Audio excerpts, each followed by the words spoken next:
call Donald Trump. That's what we're in tonight, George, and it is out there in other news reports as well that Hillary Clinton has indeed called Donald Trump to concede this election. In a few minutes, you're going to be hearing first from the Vice President-elect.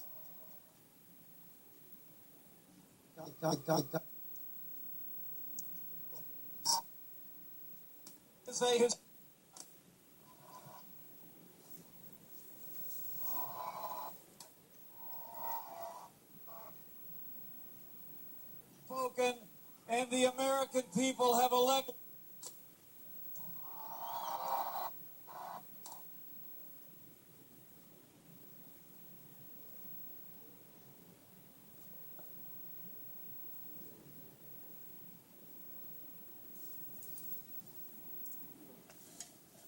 I have the privilege to serve as your Vice President of the United States of America.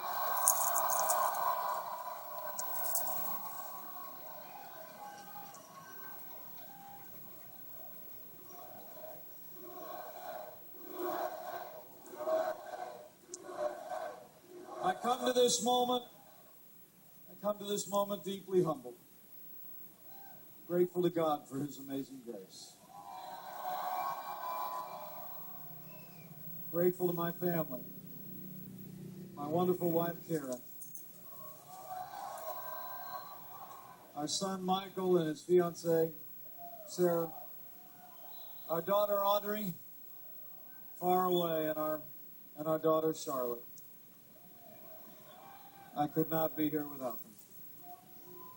And I'm deeply grateful to the American people for placing their confidence in this team and giving us this opportunity to serve.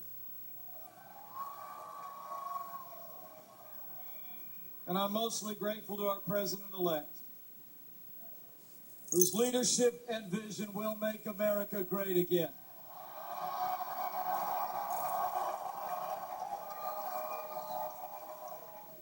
So let me say, it is my high honor and distinct privilege to introduce to you the President-elect of the United States of America, Donald Trump. There he is. You hear the music, you see the man, you see the family. The man who has just pulled off the most stunning, unbelievable upset in American political history. The man who will be the 45th President of the United States, Donald J. Trump.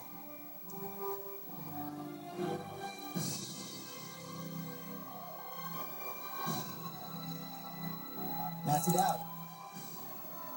I am taking in the moment, and I was just thinking it wasn't more than a few weeks ago that a number of people were trying to tell him to get off the ticket, and now he's the President-elect of the United States. The first time somebody without political experience or served in the military has gotten elected President of the United States. And John Carl, we can see the emotion in his eyes right there, followed by his son Barrett, his wife Melania, and his family there, his kids. They were by his side this whole campaign.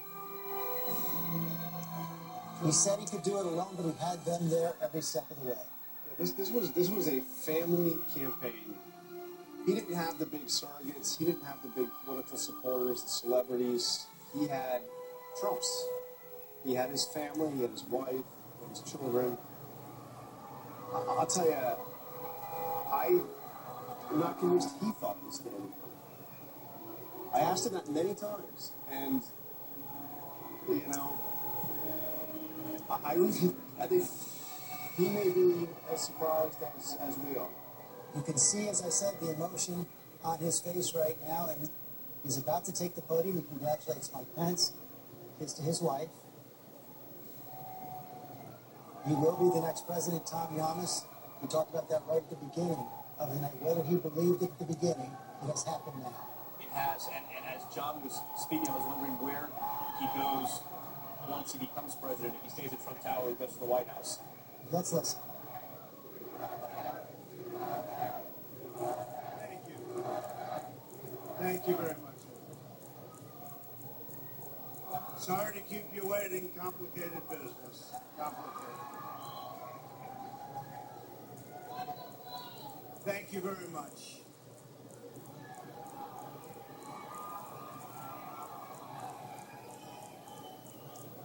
I've just received a call from Secretary Clinton.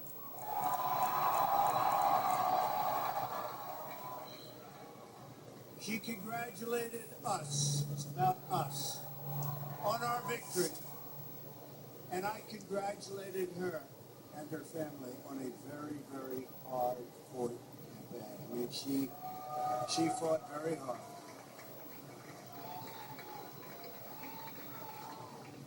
Hillary has worked very long and very hard over a long period of time, and we owe her a major debt of gratitude for her service to our country.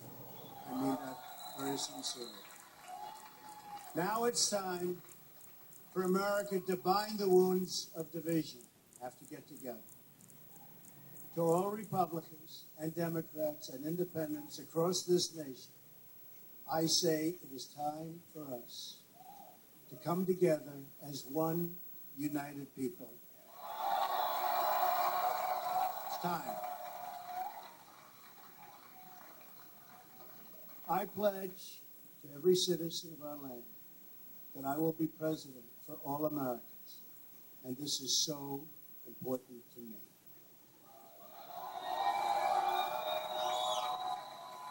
For those who have chosen not to support me in the past, of which there were a few people, I'm reaching out to you for your guidance and your help so that we can work together and unify our great country. As I've said from the beginning, ours was not a campaign, but rather an incredible and great movement made up of millions of hardworking men and women who love their country and want a better, brighter future for themselves and for their family. It's a movement comprised of Americans from all races, religions, backgrounds, and beliefs who want and expect our government to serve the people, and serve the people it will.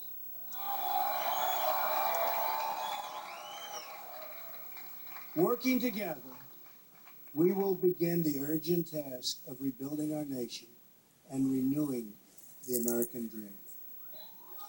I've spent my entire life in business looking at the untapped potential in projects and in people all over the world.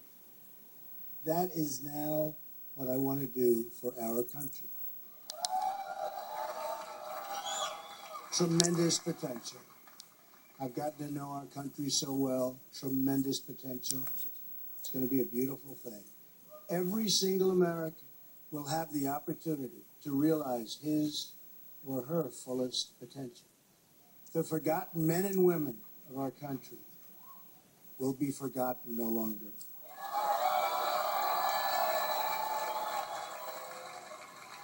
We are going to fix our inner cities and rebuild our highways, bridges, tunnels, airports, schools, hospitals. We're going to rebuild our infrastructure, which will become, by the way, second to none. And we will put millions of our people to work as we rebuild it. We will also finally take care of our great veterans. We've been so loyal, and I've gotten to know so many over this 18-month journey. The time I've spent with them during this campaign has been among my greatest honors. Our veterans are incredible people. We will embark upon a project of national growth and renewal. I will harness the creative talents of our people, and we will call upon the best and brightest to leverage their tremendous talent for the benefit of all. It's going to happen. We have a great economic plan. We will double our growth and have the strongest economy anywhere in the world. At the same time, we will get along with all other nations, willing to get along with us. They will be. We'll have great relationships. We expect to have great relationships. No dream is too big. No challenge is too great. Nothing we want for our future is beyond our reach. America will no longer settle for anything less than the best. We must reclaim our country's destiny and dream big and bold and daring. We have to do that. We're going to dream of things for our country and beautiful things and successful things once again. I want to tell the world community that while we will always put America's interests first, we will deal fairly with everyone, all people and all other nations.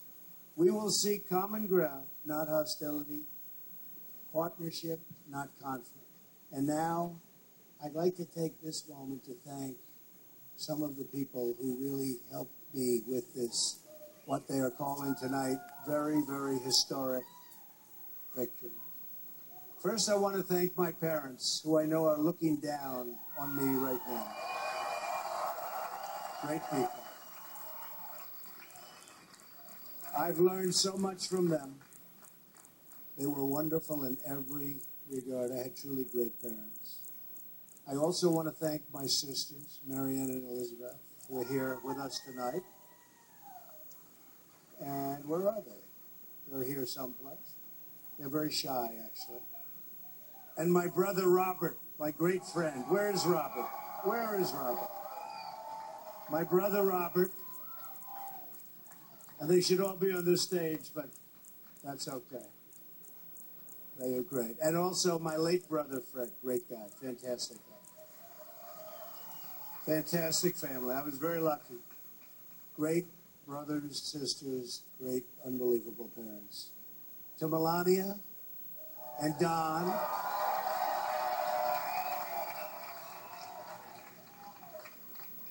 and Ivanka, and Eric, and Tiffany, and Baron. I love you and I thank you, and especially for putting up with all of those hours. This was tough. This was tough. This political stuff is nasty and it's tough. So I want to thank my family very much. Really fantastic. Thank you all. Thank you all. And Lara, unbelievable job. Unbelievable. Vanessa, thank you. Thank you very much. What a great group. You've all given me such incredible support, and I will tell you that we have a large group of people. You know, they kept saying we have a small staff. Not so small. Look at all the people that we have. Look at all of these people. And Kellyanne, and Chris, and Rudy, and Steve, and David. We have got tremendously talented people up here, and I want to tell you, it's been very, very special. I want to give a very special thanks to our former mayor, Rudy Giuliani, who's unbelievable. Unbelievable. He traveled with us and he went through meetings. And Rudy never changes. Where's Rudy? Where is he? Rudy. Governor Chris Christie, folks, was unbelievable.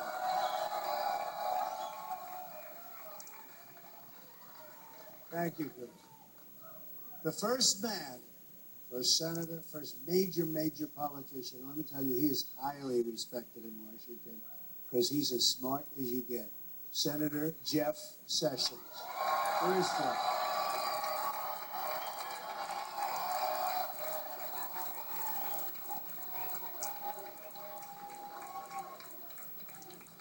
Great man. Another great man, very tough competitor. He was not easy. He was not easy. Who is that? Is that the mayor that shut up? That Rudy? Oh, Rudy got up here. Another great man who has been really a friend to me, but I'll tell you, I got to know him as a competitor.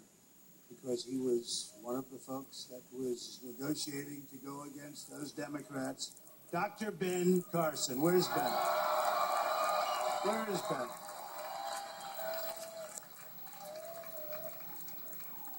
And by the way, Mike Huckabee is here someplace, and he is... Mike and his family, Sarah, thank you very much. General Mike Flynn. Where is Mike? And General Kellogg. We have over 200 generals and admirals that have endorsed our campaign. And they're special people, and it's really an honor. We have 22 Congressional Medal of Honor recipients. We have just tremendous people. A very special person who believed me, and, you know, I'd read reports that I wasn't getting along with him. I never had a bad second with him. He's an unbelievable star. He is, that's right, how did you possibly guess? So let me tell you about rights. And I've said this. I said rights, and I know it. I know it. Look at all those people over there. I know it. Rights is a superstar. But I said, they can't call you a superstar, Rights, unless we win. Because you can't be called as a... would not have that big, beautiful bronze bus at the track at Belmont. But I'll tell you, Rights is really a star. And he is the hardest working guy. And in a certain way, I did this. Rights, come up here. Where is Rights? Get up here, Rights. Boy, oh boy, oh boy. It's about time you did this right. Huh? My God. Yeah, let's have you. Ladies and gentlemen, the next President of the United States, Donald Trump. Thank you. It's been an honor. God bless. Thank God. Amazing guy. Our partnership with the RNC is so important to the success of what we do. So I also have to say I've gotten to know some incredible people, the Secret Service people.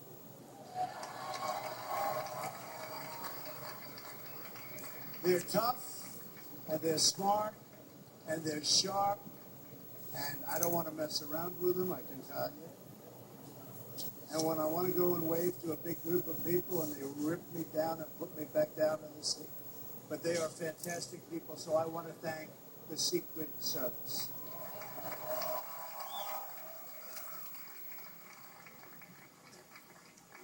And law enforcement in New York City, they're here tonight. These are spectacular people, sometimes underappreciated, unfortunately. But we appreciate them. We know what they go through. So it's been what they call a historic event. But to be really historic, we have to do a great job. And I promise you that I will not let you down. We will do a great job. We will do a great job. I look very much forward to being your president. And hopefully at the end of 2 years or 3 years or 4 years or maybe even 8 years, you will say, so many of you worked so hard for us, but you will say that that was something that you really were very proud to do, and I can thank you very much.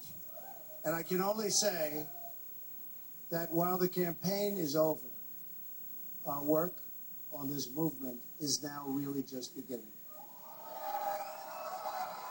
We're going to get to work immediately for the American people. And we're going to be doing a job that hopefully you will be so proud of your president. You'll be so proud. Again, it's my honor. It was an amazing evening. It's been an amazing 2-year period. And I love this country. Thank you. Thank you very much. There he is, the 40